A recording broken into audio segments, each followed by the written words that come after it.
जय श्री राम। इस मंत्र के जप से मन बिल्कुल साफ हो जाता है।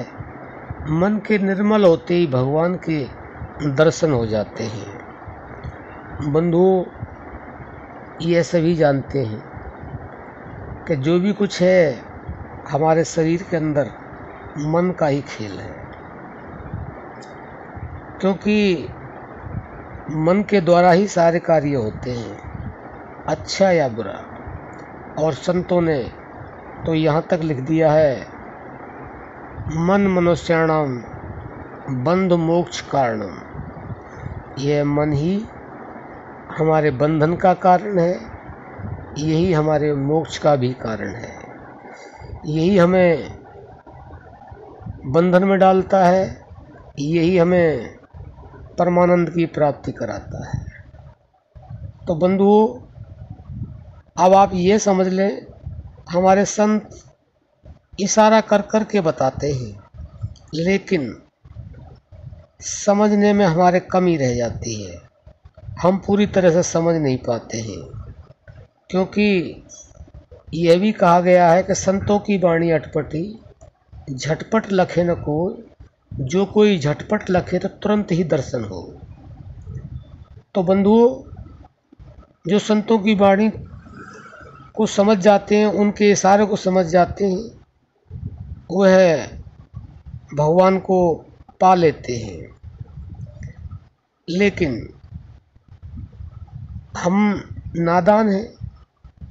अगर देर से भी समझे तो कोई बात नहीं, लेकिन मनुष्य शरीर प्राप्त करने के बाद हमें समझना चाहिए और उसके लिए बराबर प्रयास करते ही रहना चाहिए। क्योंकि बड़े भाग्य मानस तन पावा, सुर दुर्लभ सदग्रंथन गावा।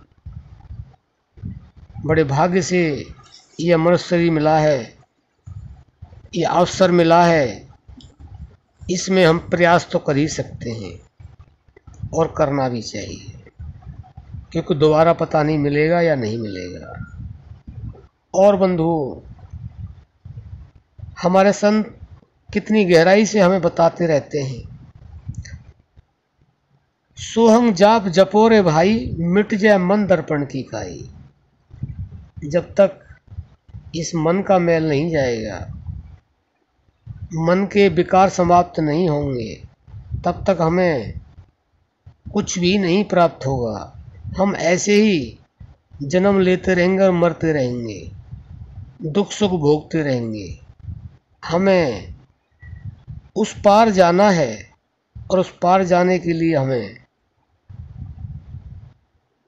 यह जो बताया जा रहा है, यह काम करना ही होगा। क्योंकि मन रूपी दर्पण को साफ करना ही होगा। जब तक मन रूपी दर्पण साफ नहीं होगा, हमें अपनी सूरत नज़र नहीं आएगी। अपनी सूरत का मतलब हम अपने आप को नहीं जान पाएंगे, और जब अपने आप को नहीं जान पाएंगे तो परमात्मा को तो जान ही नहीं पाएंगे। तो उसके लिए हमें संतों ने यही इशारा किया है कि सोहंग जाप जपो। सोहंग का जप करना है हमें, और लगातार करना है। उससे हमारे मन का जो मैल है वह समाप्त हो जाएगा। मन रूपी जो दर्पण है, उसकी काई बिल्कुल हट जाएगी।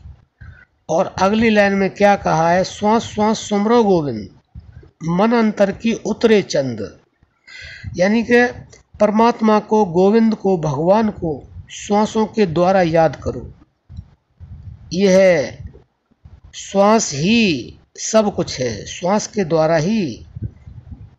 सोहंग मंत्र भी श्वास ही है, यह हमारी श्वासों में घुला हुआ है, जिसके जाप करने के लिए कह रहे हैं, मन रूपी दर्पण की काई को हटाने के लिए कह रहे हैं। और आगे स्पष्ट रूप से ये बता दिया है कि श्वासों के द्वारा उस परमात्मा को याद करो। तो मन के अंदर नहीं, मन के अंतर।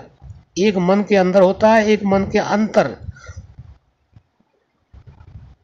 तो उसके अंदर जो मैल है वह बिल्कुल समाप्त हो जाएगा। मन के अंदर क्या है, माया है, और मन के अंतर में वह परमात्मा है, और हमें उसी को प्राप्त करना है। तो वह ये सोहम जो जप है वह हमें निरंतर करना होगा और श्वासों के द्वारा करना होगा। तो बंधुओं, ज़रूरी बात है कि हमें परमात्मा के दर्शन भी होंगे, और परमात्मा के दर्शन तभी होंगे जब हमारा मन बिल्कुल निर्मल होगा, हमारा मन रूपी जो दर्पण है वह बिल्कुल साफ होगा, तभी हमें उस परमात्मा का साक्षात्कार होगा, उसका दर्शन होगा। तो बंधुओं, आशा करते हैं आप इस तरह से इस जाप को श्वासों के द्वारा जरूर सुमिरन करेंगे, उसको याद करेंगे और अपने मन को बिल्कुल साफ करेंगे, और परमात्मा का फिर दर्शन भी आपको अवश्य होगा। अब हम अपनी वाणी को विश्राम देते हैं। जय श्री राम।